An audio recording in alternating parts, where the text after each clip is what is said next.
So if she not working for you in a receptionist type role, taking phone calls and checking emails and then calling other people and saying, hey, when do you want to get a coaching call with Anton? Then you should not be calling my girl. But guess what?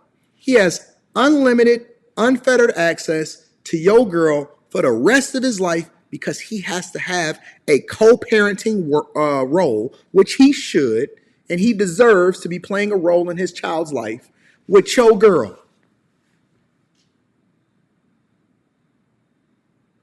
Think about that for a minute. At any point, he can call, and that ain't your kid, meaning that he has the right to be able to contact his first wife, your step chick that you with, in order to get access to see when it is that he can come and see his kids, to get the handoff, so he can get a hug, and they can remember, or he can shoot a shot over and over again. Remember when we was in a good space? You looking good today. I see that glow on you. What's going on?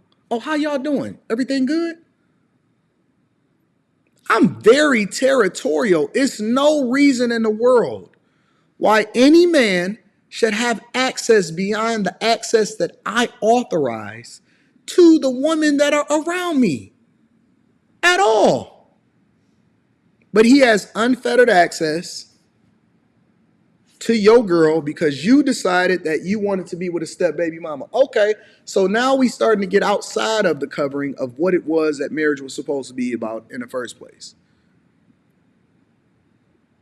You need to get outside and align yourself with people that are going in the direction that you're going in, because that allows for you to be able to vet without intention and see who people authentically are without them trying to put on a front for you.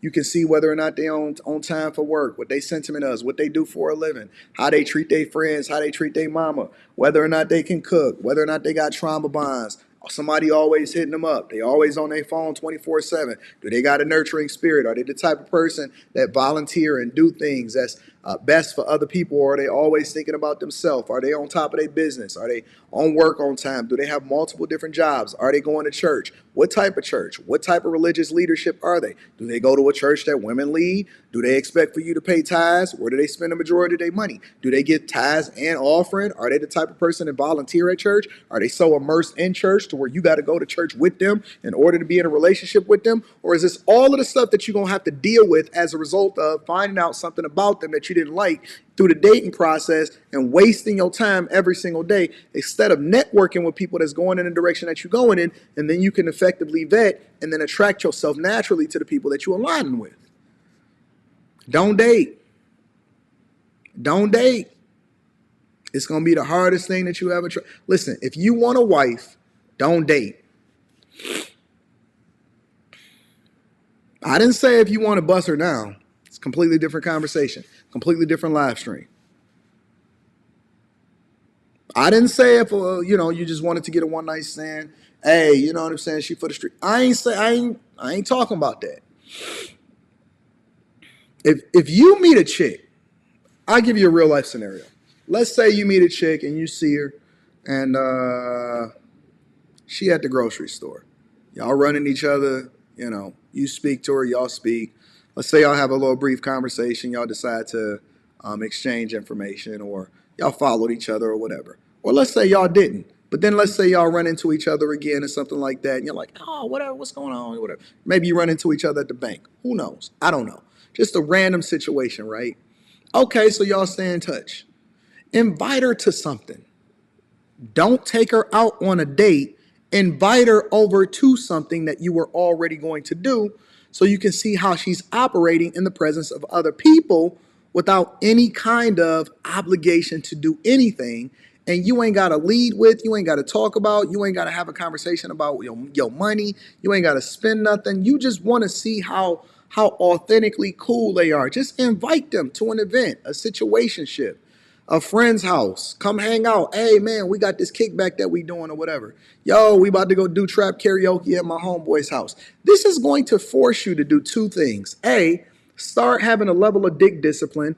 B, start to look at just going outside and being intentional about spreading yourself around and being more social. You need social interaction.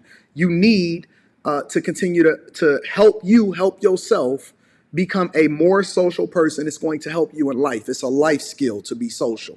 Stop staying in the house. Stop just going in people's DMs and all of this other type of stuff.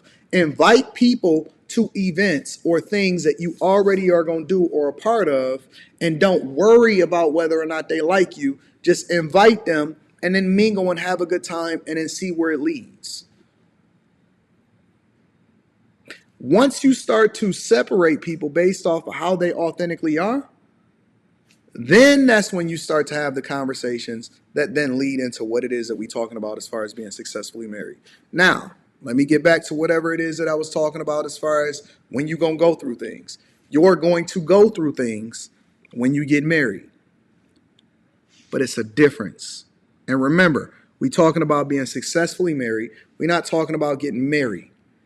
Being successfully married and then getting a piece of paper that you can say, oh, I's married now with a ring, is two different things. You are going to go through things. Well, what do you mean we're going to go through things, Anton? Life events. Who you are when you're 30, or let's say you get married in your 20s, or let's say you get married when you're 35 or 40, is going to be completely different than who you are when you're 50 and 60 and 70. She's going to change. She's going to go through things. She's going to have thyroid issues. Y'all going to change y'all eating habits. She may get pregnant. She may have postpartum. It's going to be some stuff happen. Her father going to die. Your mama going to die. Your mama going to cry.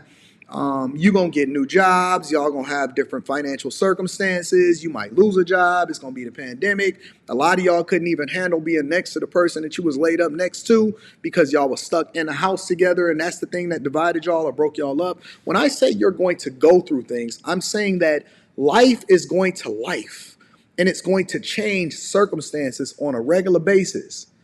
Your kid going to be bad in school, and then she's going to push back a little bit on what your parenting style is because you believe that it's better to be hard. And so for your son, you're going to deal with him a little bit differently than you deal with your daughter. And this is going to be the first time that y'all do it. She not going to know that she not supposed to tell all of y'all business over to her mama. Her mama going to know your dick size, and she ain't supposed to know your dick size. And y'all going to be trying to figure it out as you go, right? The coaching, I laugh at y'all couples sometimes, right?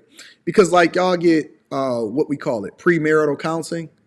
The counseling don't even matter until after you start getting into the relationship. That's when you need mentors. Listen, premarital counseling is bullshit. I hate to fuck up y'all business model. I hate to break down whatever it is that y'all got going on. Premarital counseling, and I know y'all gonna and listen, y'all can more than welcome to call in if y'all want to. I can break it down and explain it to you a little bit differently.